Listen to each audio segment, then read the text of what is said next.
जयपुर नगर निगम heritage की mayor Munish Gurjar पर एक बार फिर से गाज गिरी है। तीसरी बार मेयर पद से निलंबित कर दिया गया है। ये निलंबन ऐसे वक्त पे हुआ है जब मेयर के खिलाफ भ्रष्टाचार और रिश्वतखोरी के गंभीर आरोप पहले से ही चर्चाओं में थे। जनता के मन में अब सवाल उठ रहे हैं कि क्या ये सिर्फ प्रशासनिक कार्रवाई है या फिर इसके पीछे कोई सियासत या फिर कोई चाल है। नमस्कार, मैं निशा शर्मा और आप सभी का स्वागत करती हूँ गोल्डन हिंद पर। दरअसल मुनीश गुर्जर को 21 सितंबर तक सरकार द्वारा जारी नोटिस का जवाब देना था, लेकिन मेयर ऐसा करने में असफल रहे।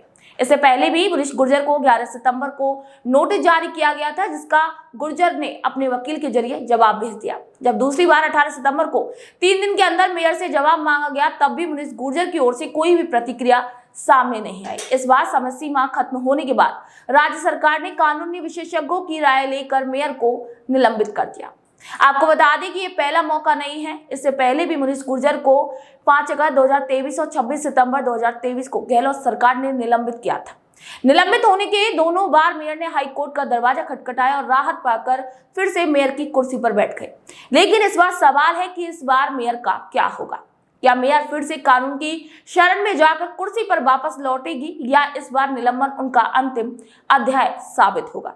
मुनीश गुर्जर पर लगे आरोप कोई छोटे मोटे नहीं है। 4 अगस्त 2023 को एसीपी ने मेयर के घर पर छापा मारा और उसके पति सुशील गुर्जर और 2 दलालों के साथ गिरफ्तार कर लिया। आरोप था कि सुशील ने पट्टे के बदले रिश्वत की मांग की थी। छापेमारी के दौरान घर से 41 लाख रुपए बरामद हुए और दलाल नारायण सिंह के घर से 8,95,000 रुपए बरामद हुए। जांच में मेयर मुनीश की भूमिका सामने आई, जिससे उनके खिलाफ एफआईआर दर्ज की गई और उसी के बाद मेयर की मुश्किलें बढ़ती चली गई।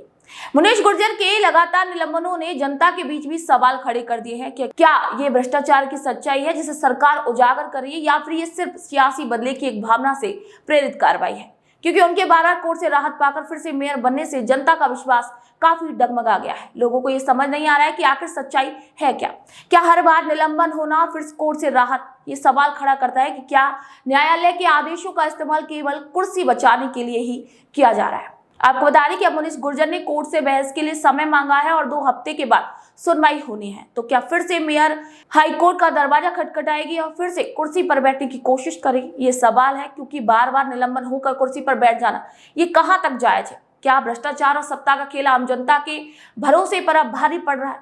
क्या ऐसे नेता जिन पर भ्रष्टाचार के गंभीर आरोप लगते हैं और फिर से सार्वजनिक पदों पर बैठने के हकदार हो जाते हैं? ये कहीं ना कहीं आम लोगों के मन में भी कई सवाल खड़े करते हैं कि कैसे एक भ्रष्टाचार से लिप्त अधिकारी को फिर से पद पर स्थापित कर दिया जाता है।